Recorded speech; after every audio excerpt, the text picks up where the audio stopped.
A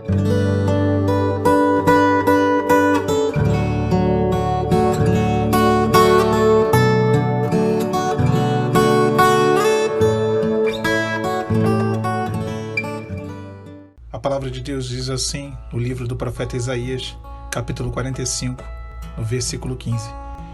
Verdadeiramente tu és o Deus que te ocultas, o Deus de Israel, o Salvador. Versículo 17. Porém Israel é salvo pelo Senhor, com uma eterna salvação. Por isso não sereis envergonhados nem confundidos em toda a eternidade, porque assim diz o Senhor que tem criado os céus, o Deus que criou a terra e a fez. Ele a confirmou. Não a criou vazia, mas a formou para que fosse habitada. Eu sou o Senhor, e não há outro. Não falei em segredo, nem em lugar algum escuro da terra. Não disse à descendência de Jacó, buscar-me-ei em vão. Eu sou o Senhor, que falo a justiça e anuncio coisas retas. A palavra do profeta Isaías para o povo de Israel é uma profecia direta para revigorar a fé, o ânimo daquela nação. No versículo 15 ele diz: verdadeiramente tu és o Deus que te ocultas. Isso é uma afirmação, uma constatação, e nós vemos isso ao longo da nossa vida inúmeras vezes. Quantas vezes Deus oculta não só o seu rosto, não só nos priva de uma resposta que buscamos para determinados momentos, mas quantas vezes Deus nos oculta o caminho dele, os planos dele, aquilo que ele tem traçado para a nossa vida. Verdadeiramente, tu és o Deus que te ocultas. Se a glória dos reis é revelar o segredo, a de Deus é ocultar. Inúmeras vezes Deus trabalha no silêncio, Deus trabalha de uma forma um tanto quanto misteriosa ao nosso entendimento humano, à nossa compreensão, aos nossos olhos. No versículo 17, o profeta diz: porém, Israel é salvo pelo Senhor, independente de qualquer dificuldade, independentemente de qualquer situação. Israel é salvo pelo Senhor, com uma eterna salvação. Se vem de Deus, logo vem da eternidade de Deus. É quando o mundo espiritual entra no mundo humano e interfere no nosso mundo, aquilo que vem da eternidade de Deus. O texto segue dizendo: por isso não sereis envergonhados e nem confundidos. Não há vergonha e nem confusão, que seja para sempre.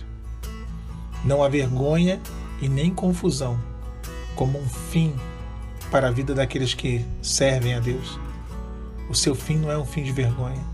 O seu fim não é um fim de confusão, muito embora Deus permita com que, ao longo do processo de uma provação, a vergonha e a confusão sejam dois ingredientes constantes.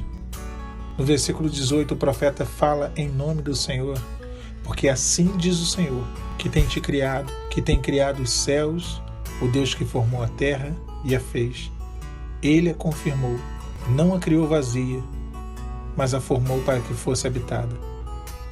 Não criou a terra para ser vazia, a formou para que fosse habitada. A tipologia que podemos empregar é que a terra é a própria vida do homem, que não foi feito vazio, que não foi formado para viver vazio, mas para que fosse habitado pela presença do Espírito Santo. Quando lembramos do Gênesis, a palavra diz que a terra era sem forma e vazia, e o Espírito de Deus se movia sobre a face das águas, e o Senhor deu forma e fez habitar aquela terra. Assim também não era a nossa vida, irmãos, vazios, antes de conhecer o Senhor, sem forma, sem identidade, sem a semelhança com o nosso Criador. Mas mesmo após o encontro com Jesus, muitos hoje talvez estejam se sentindo assim, vazios, sem forma. O que te causou essa deformidade? O que tirou a tua identidade? O que fez com que você se tornasse alguém morto por dentro, seco, cortado como uma árvore cortada? Deus não te fez para isso. Deus não te criou para viver assim. Eu sou o Senhor e não há outro. Não há outro. Ninguém é Senhor sobre a nossa vida. Ninguém deve, ninguém pode ser Senhor do nosso coração. Se um homem, uma mulher, Se um filho, se um pai, uma mãe, um amigo, ou o que quer que seja, é o Senhor do seu coração, essa pessoa deve ser destronada para ontem. Eu sou o Senhor, e não há outro. E no versículo 19 o texto encerra dizendo: não falei em segredo, nem em lugar algum escuro da terra. Parece contraditório, né? Com o versículo 15, que diz que Deus se oculta. E isso é bem interessante, porque eu acho que é uma clara menção no versículo 15 e no versículo 19, daquilo que é a própria palavra de Deus. É um livro que está ao alcance de toda a humanidade. Deus não falou em segredo, e nem a escuridão da terra. E isso é o que diz o verso 19. Mas o verdadeiro conteúdo da Bíblia, da palavra de Deus, está em oculto, como diz o versículo 15.